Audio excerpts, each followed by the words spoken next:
news often coming out of our industry. I was very interested in hearing any of you share, what are you most hopeful and optimistic about? Well, $300 million for the Knight Foundation is a pretty good start. If you think about this notion of journalism philanthropy and how new it really is. I mean, it was only a generation ago that newspapers were more concerned about being regulated as monopolies than they were about existential risk. And so I get impatient because I feel like journalism philanthropy in this country needs to be 10 times bigger than it is, and it does. I want it to happen faster, but then I'm reminded that in philanthropic time, a generation is kind of an eye blink.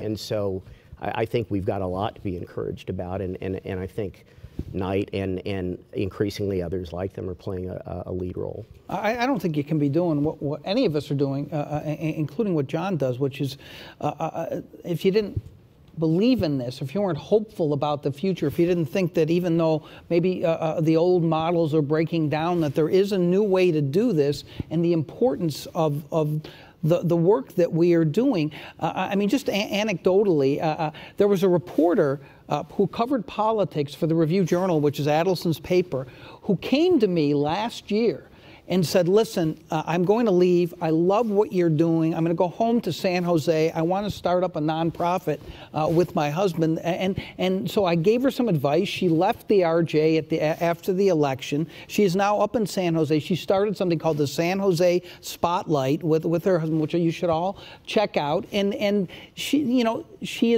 says everything I told her about it is right, which all of us know. It's exhilarating. It's exhausting. There's things that you thought you could anticipate that you couldn't anticipate, but she's doing it. She loves doing it, and there are it's going to keep happening, I believe, because there are people out there like Louise and myself and others who believe in this model, who believe that there is a yearning out there in the public. Not everybody hates the media, despite our rating. There is a yearning out there for information that people can trust, that is deep, that has an effect on their lives. And so, does that not sound hopeful to everybody?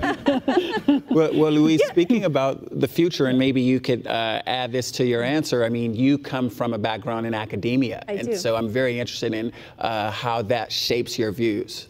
I think one gift I brought from the classroom back into the newsroom, and one reason I was so excited to step back into a newsroom is it really imbued me with a sense of optimism to be surrounded by all the bright, talented young people who want to go into journalism, who really see this as a mission, and who I think you know, the future is in good hands. And I think it's our job to make sure it's there so they can take it over.